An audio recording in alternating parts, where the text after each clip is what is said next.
Okay. Assalamualaikum, everyone. This week we are continuing our study of the 29th word. Last week we started the third fundamental point in the second aim. So as a reminder, the 29th word is about angels, the immortality of spirit, and resurrection. So the second aim has been focused on resurrection aspect, and we've had like a different ways of approaching not rational but proofs for resurrection from different angles. So in the second aim, last week, as I said, we read the beginning of the third fundamental point, which was about power. So initially, we had this story of two friends seeing a palace, or like a big area with buildings and whatever. And there's a claim that everything there that is built in that palace is going to be completely destroyed and then rebuilt. So if someone makes a claim like this, some of the questions that we would ask is, do they have the power to actually destroy it? Do they have the power to rebuild it? Can they actually do it? Will it actually happen? So Imam Nursi is asking these questions about resurrection, which he is describing as, the creation anew, like recreation of the world after its destruction. So how can we have proof for this resurrection by looking at our everyday experiences and by looking at the verses in the Quran? How should we read them? Inshallah. So one thing that we talked about last week was the verse, your creation and your resurrection is but like a single soul.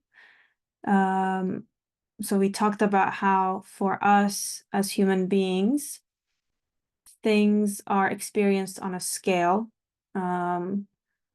Like you can lift weights that are 100 pounds, but when you're going over 100 pounds, it becomes harder.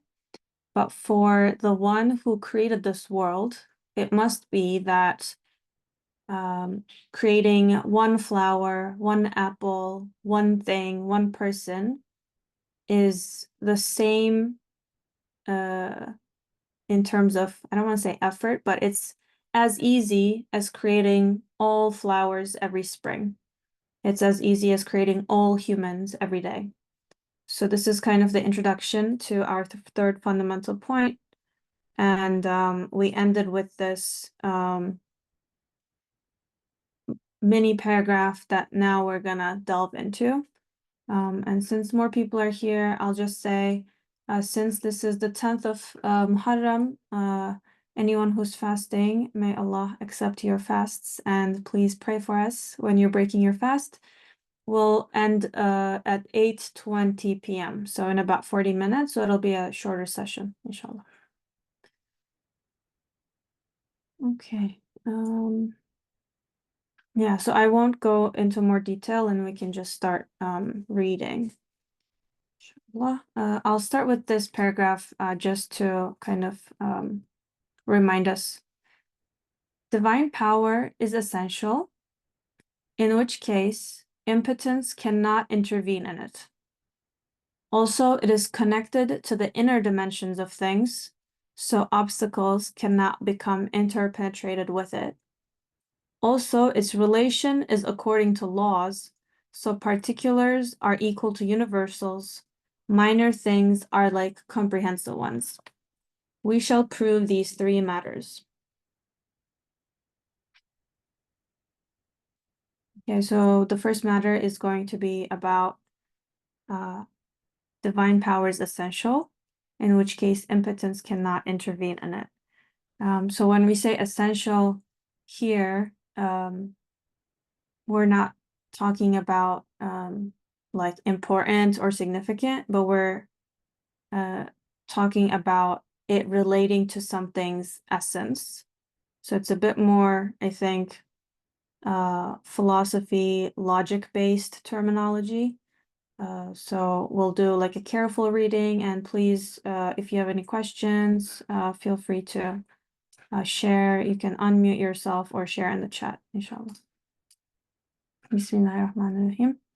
Allahumma salli ala Sayyidina Muhammad wa ala ali Sayyidina Muhammad. Okay, first matter. Pre-eternal power is the necessary inherent quality of the most pure and holy divine essence. Pre-eternal power is the necessary inherent quality of the most pure and holy divine essence. That is to say, it is of necessity intrinsic to the essence. It can in no way be separated from it. Since this is so, the essence, which necessitates that power clearly cannot be affected by impotence, the opposite to power. For if that were the case, it would entail the combining of opposites. Since the essence cannot be affected by impotence, self-evidently, it cannot intervene in the power, which is the inherent quality of that essence. Since impotence cannot intervene in that essential power, clearly there can be no degrees in it. For the degrees of a thing are though the intervention of its opposites.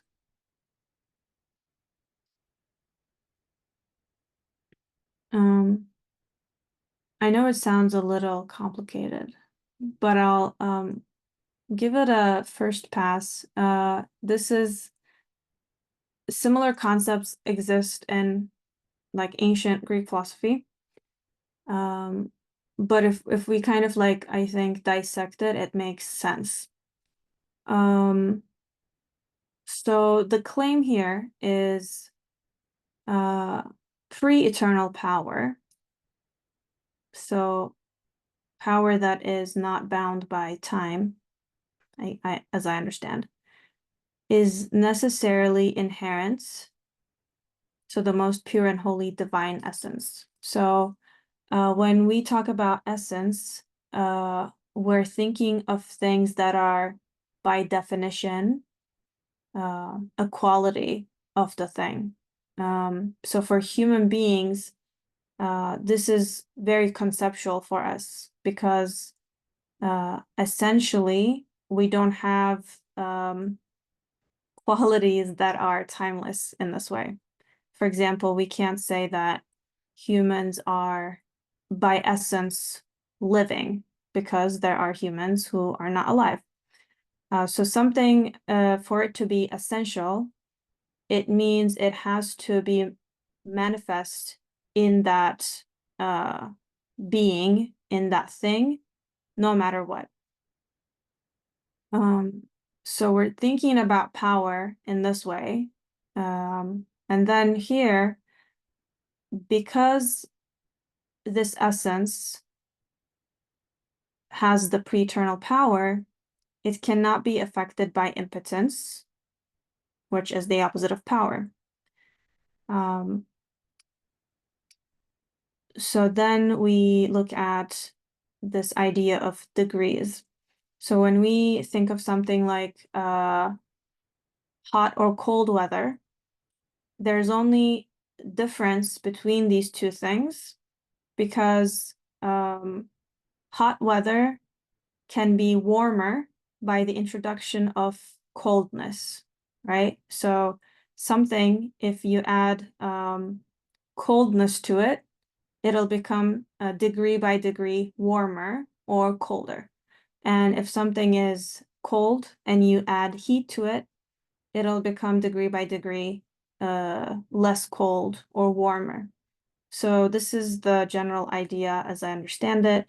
And so if we're looking at the pure and holy divine essence,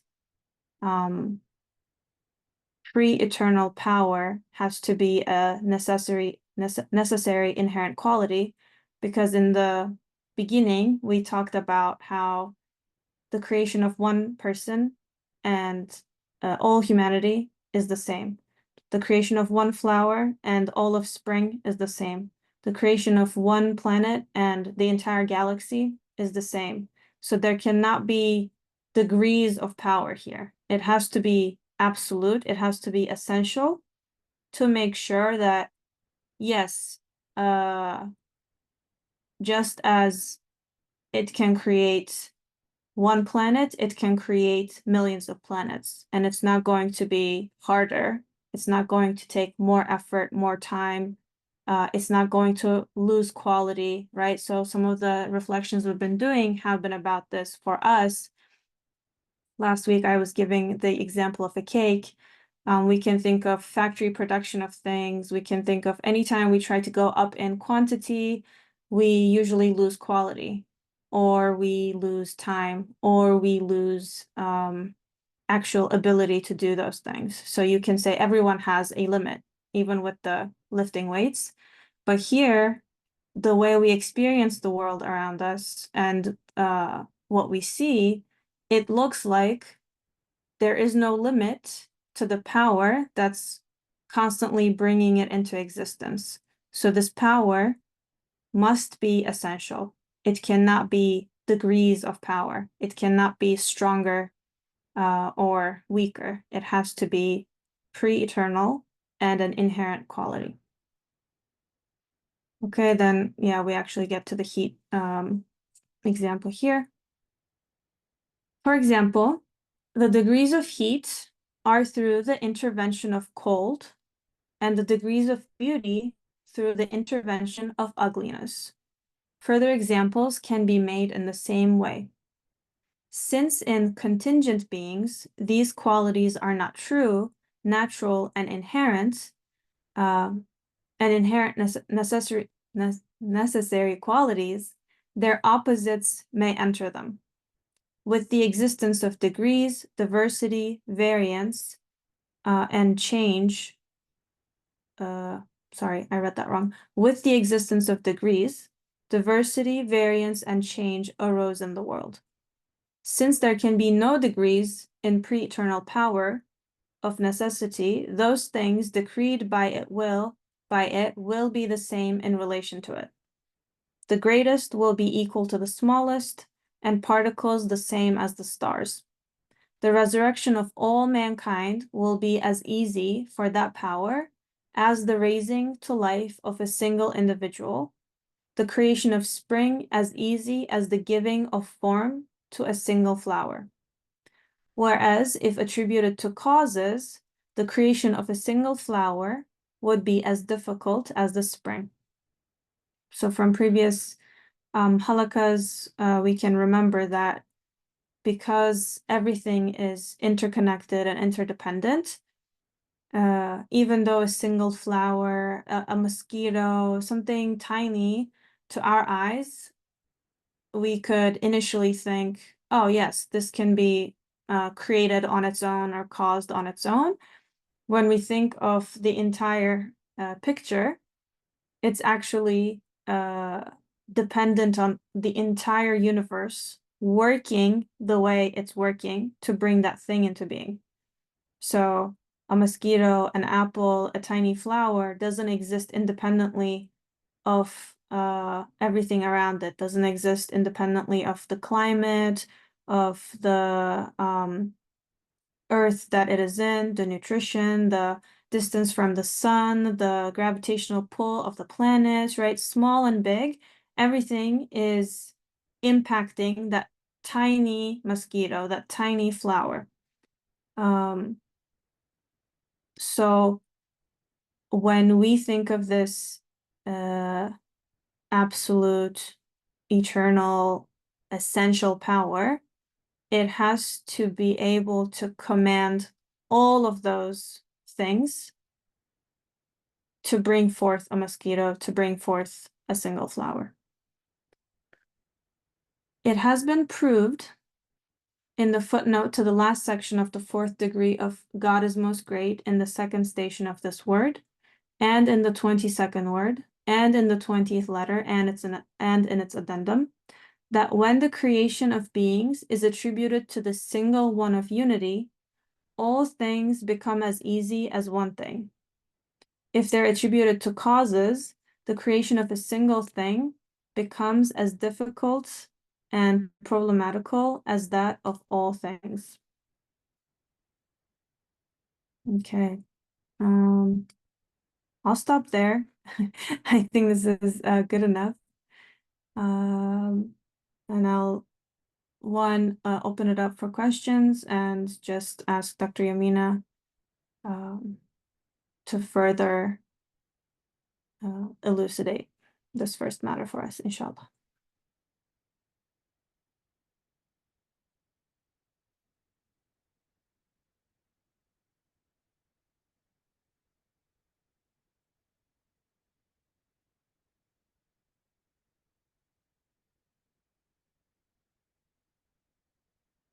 So one tip, I think, to make sure that we're all engaged in the halaqah is, even if you don't have questions, because sometimes even formulating a question is challenging because the text can be a little dense. Sharing a personal moment of confirmation is a good way to engage with the topic. So for example, I talked about making more than one cake. We talked about lifting weights. So if you can actually attest to any of what we talked about here in your own life, or if you have any reflections on this limitation, on this idea of the existence of degrees, you could also share those, inshallah. And then that'll help us further open the topic.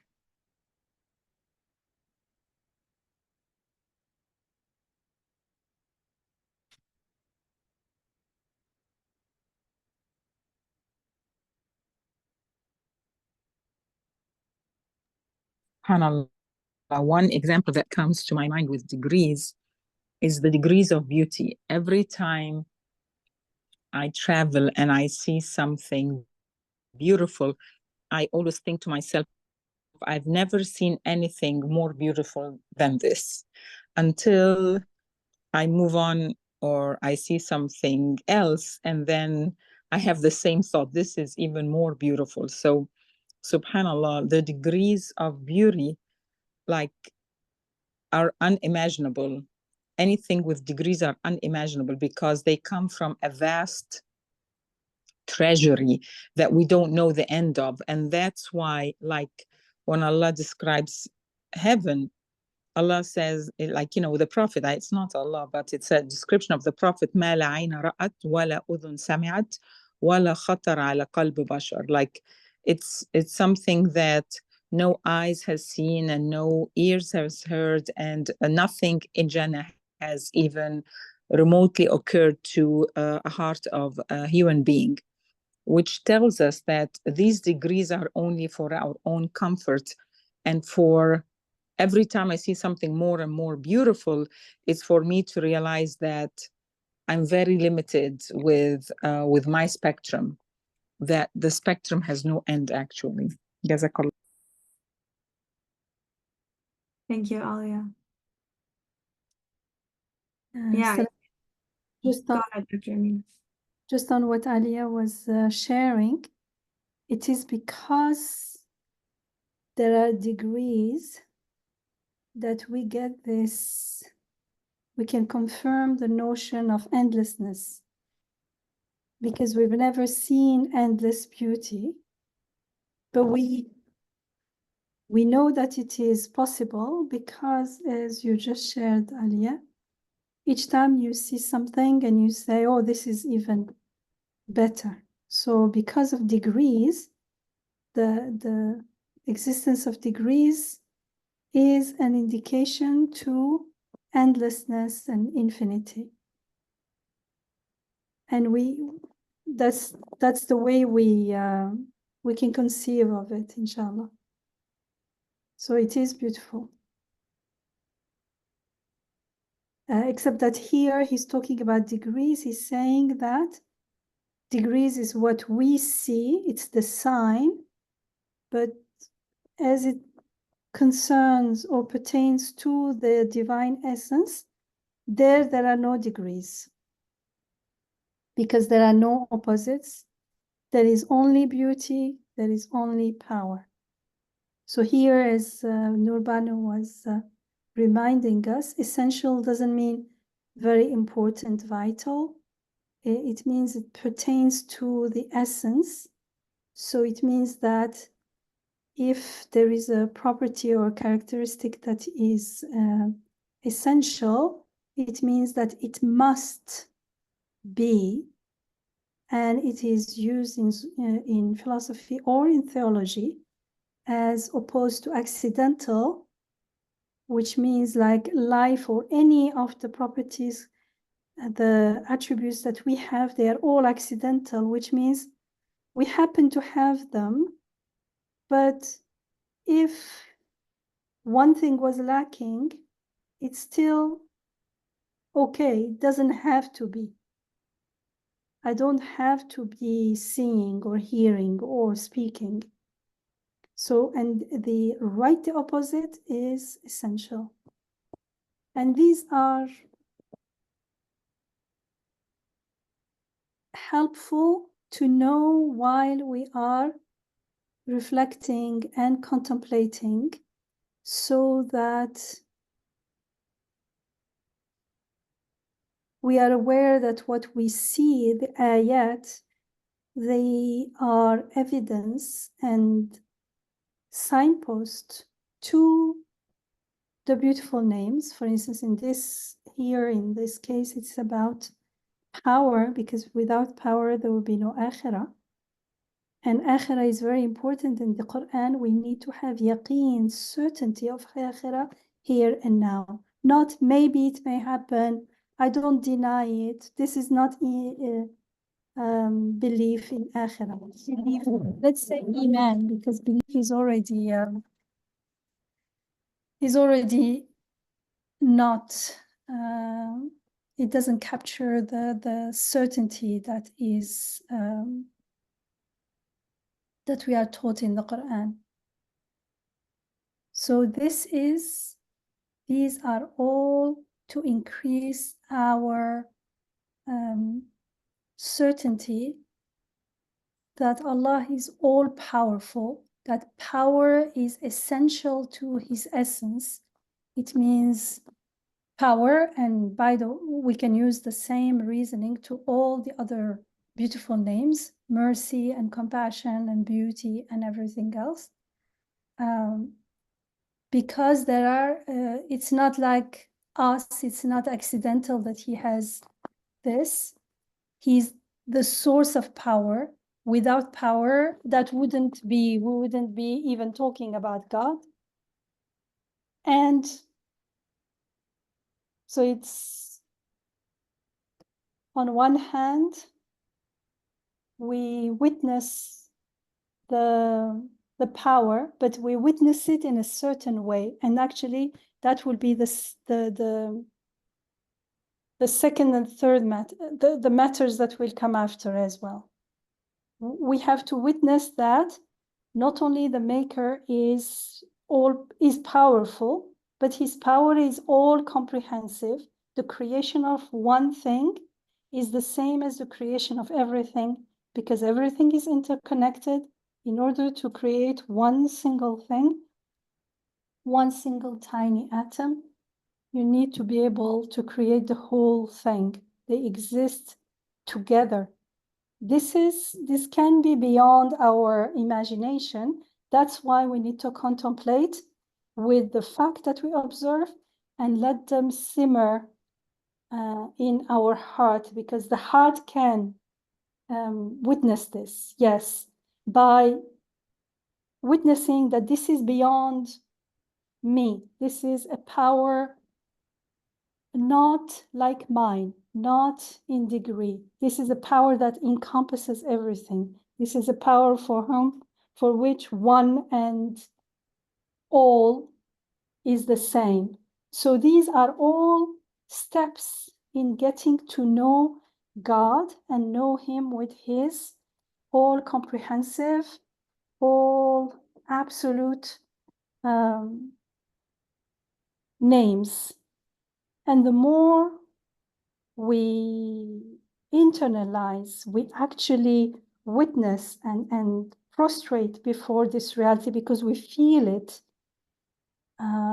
We have no doubt about it.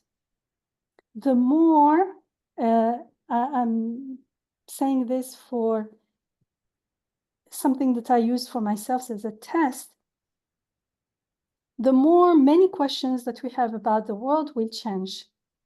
If I'm still asking, how come all this bad things are happening? Where is God? Isn't he powerful over everything? Why does he still let this happen? It means I'm looking at things in reverse. It means I have not witnessed and really not grasped, but really felt with certainty like that his power is beyond my imagination. His mercy is beyond my imagination. And all the mercy that I feel and all the power that I have, I only from him and to the extent that he is allowing me to have. And so from that stand, when I'm related to God, when I am in connection to this reality, when I live this reality, those questions won't come because I will perceive the world and experience the world differently. But usually we claim these things, we know them only, even intellectually we don't. We only are repeating, parroting words. Even intellectually, we rarely stopped and thought about what they mean. And then we experience the world in a horizontal way, me as a separate being, everyone is separate beings, and there is God who created us. In reality, in my feelings, I don't feel him creating me, sustaining me right now. So it does not reflect in my experience of the world. And I come up with questions that contradict what I claim. So why I'm saying this is important. These steps are important. We think they're superfluous because we think, but I know God is all powerful. So why do I have to go through all this? What does it mean that God is all powerful? Why am I not fully surrendering and trusting him in everything? Because I don't have the certainty in my heart here and now always that he is truly all powerful, all merciful, all beautiful, because I have not done the work. So if you want to live like the Prophet, like his beloved close companions, like the people who are close to God, then we need to make an effort, inshallah. Bismillah.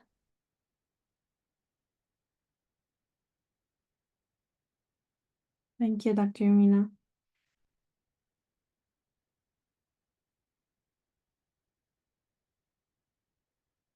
Yeah, one of the things I noted was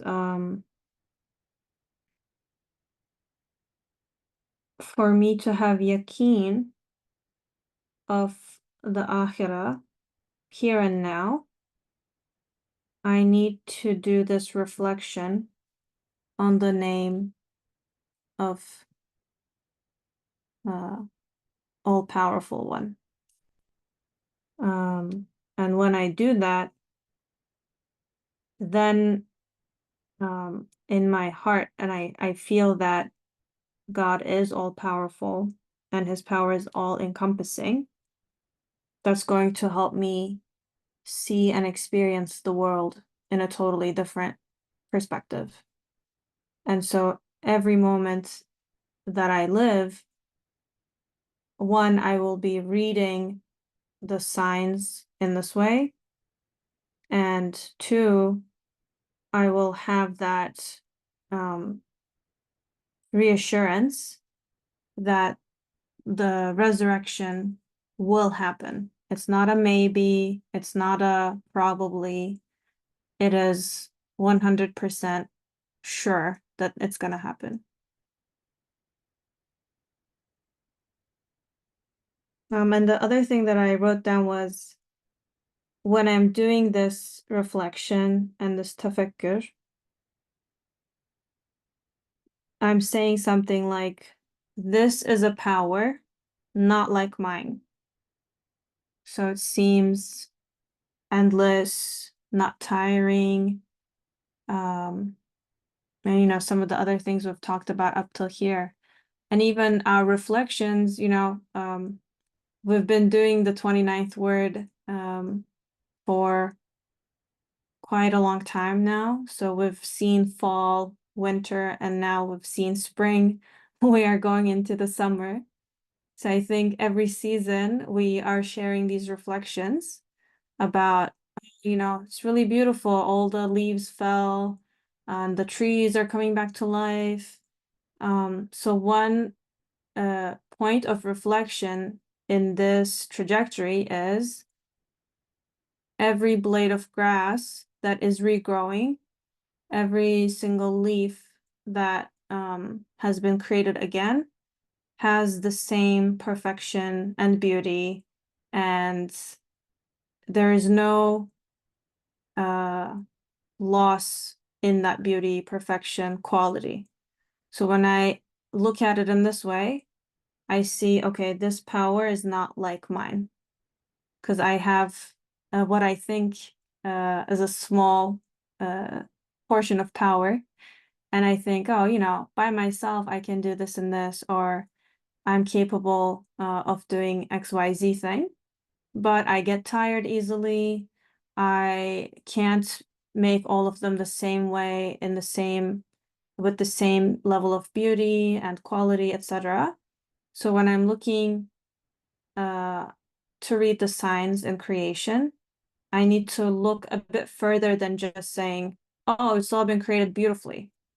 Okay, I need to dig a little deeper. Yes, it's beautiful, but it's beautiful every moment, in every instant. Every blade of grass, every flower petal has the same level of intricacy and subtlety and beauty and elegance. So I need to go a little deeper with my reflection than to just say, oh, it's really beautiful. Allah is all powerful over everything. Because I feel like I'm guilty of doing that. When spring comes, it's very easy to say, oh, Allah created a beautiful spring for us again. Okay. And then what? So what Dr. Yamina was saying towards the end, especially, if I'm just repeating those things, but I'm not intellectually and experientially, I'm not feeling it, then the rest of my life, when I face any other thing, I don't feel that my God is all powerful, all merciful, all beautiful, because all I've done is just repeat those things without witnessing them. Okay. We have 10 minutes left, so I don't want to start the second matter.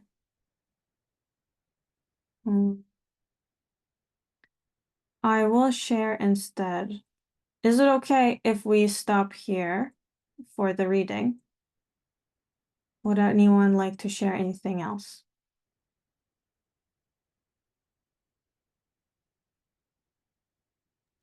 Assalamu alaikum. Wa alaikum salam. Sorry for some reason. I got a little back, but I'm wondering if because the reflection came, I just didn't want it to be repetitive of Ashura. So were we able to, was there any discussion on Ashura or like when we talk about his power and witnessing his power? Did we already do that or I don't know. No, we didn't. Go ahead, Sarah.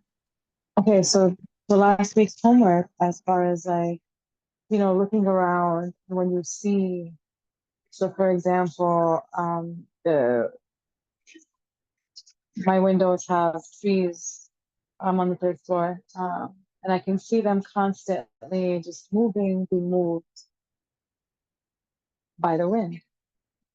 So it seems like, oh, it's a windy day, and it's just moving along. It's like, but with the homework of last week, I look there and I say, there's something, first of all, that tree, immense power, every single leaf on every single branch was raised with power, was brought with power, and it's a huge tree. So that's, even if it was tiny. And then there's this mysterious, power of wind moving the tree. So again, power. And then these small little humans that, that come into existence with how, like, when Dr. Yamina was talking about like stages, like really trust in a way, it reminded me of like we wouldn't ask the question.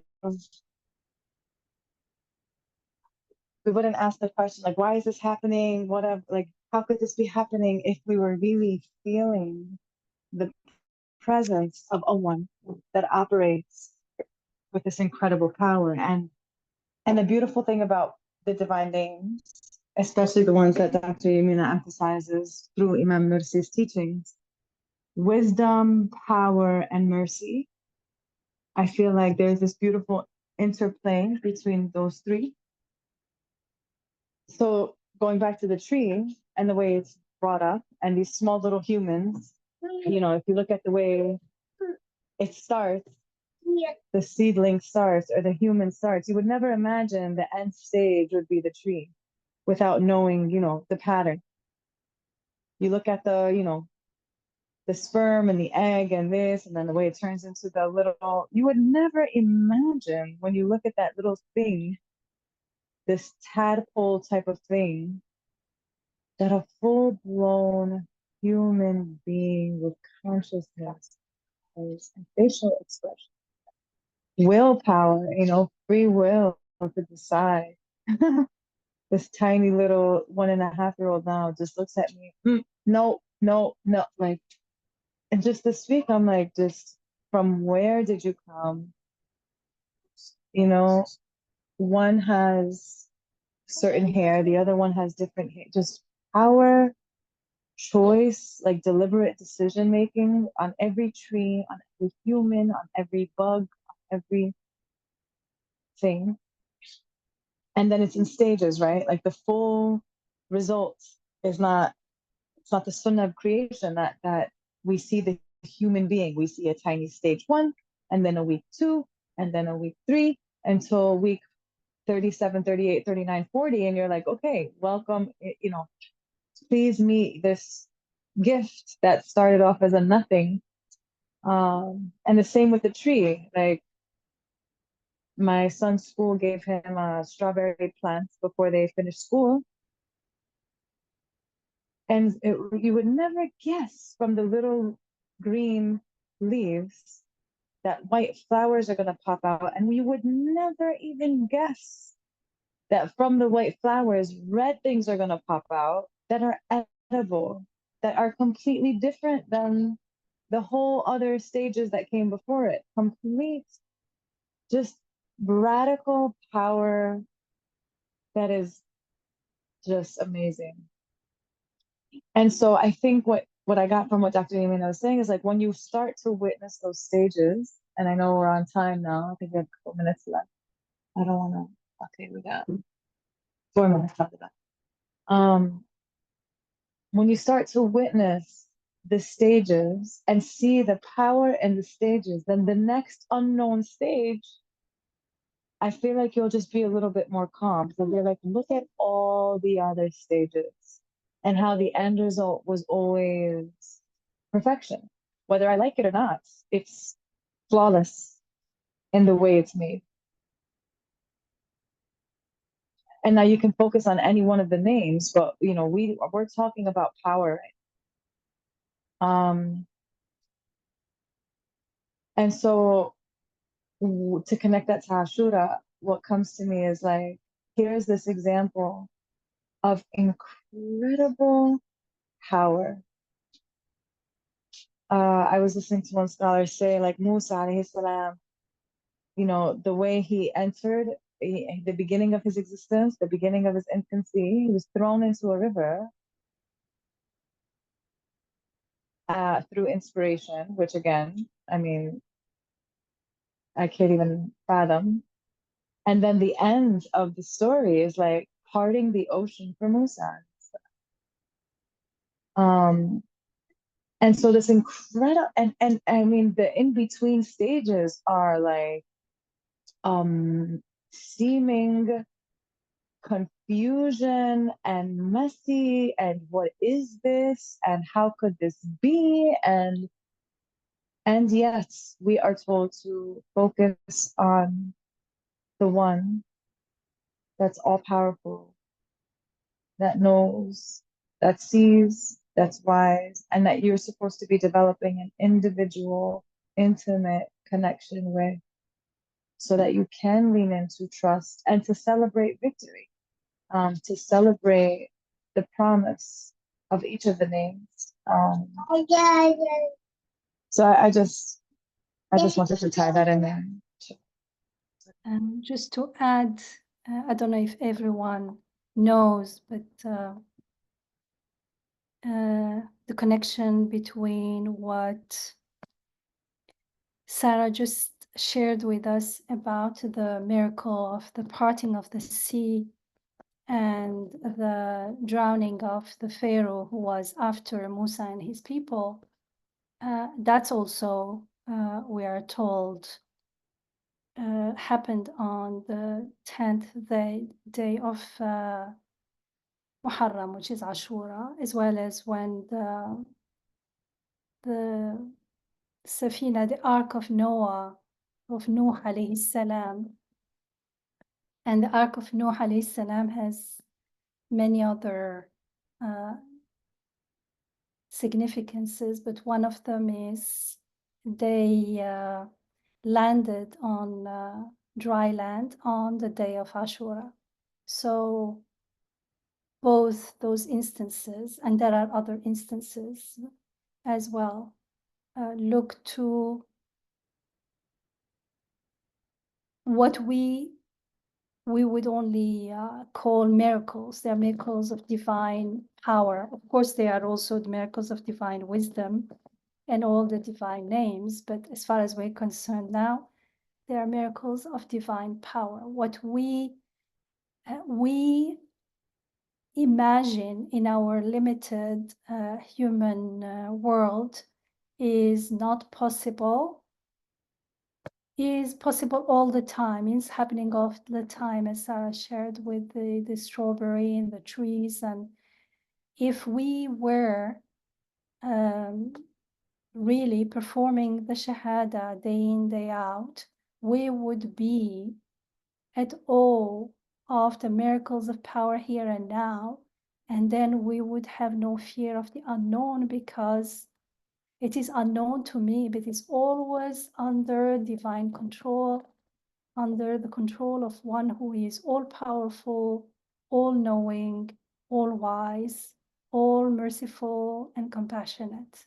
So that would bring a lot of relief and ease and peace in this world, and inshallah prepare us for to be ready to bring out the potential of being abid, a worshipper of this all-powerful, all-merciful Rabb in the hereafter as well. And if we live our life in that way, and that's why Shahada is so central to this path, then we will have, inshallah wa bi'idhnih, no doubt about the resurrection, because we will see that everything, and ourselves included, are going through many resurrections all the time, and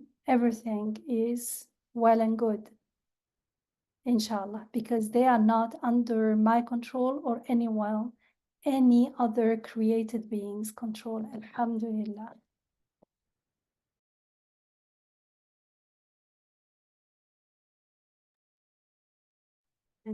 Thank you, Dr. Amina. Thank you, Sarah. I think this is a good place to stop. Inshallah, we'll start with the second matter next week. سبحانك لا علم لنا إلا ما علمتنا إنك أنت العليم الحكيم وآخر دعواهم أن الحمد لله رب العالمين. الفاتحة. على رسولنا الصلاة.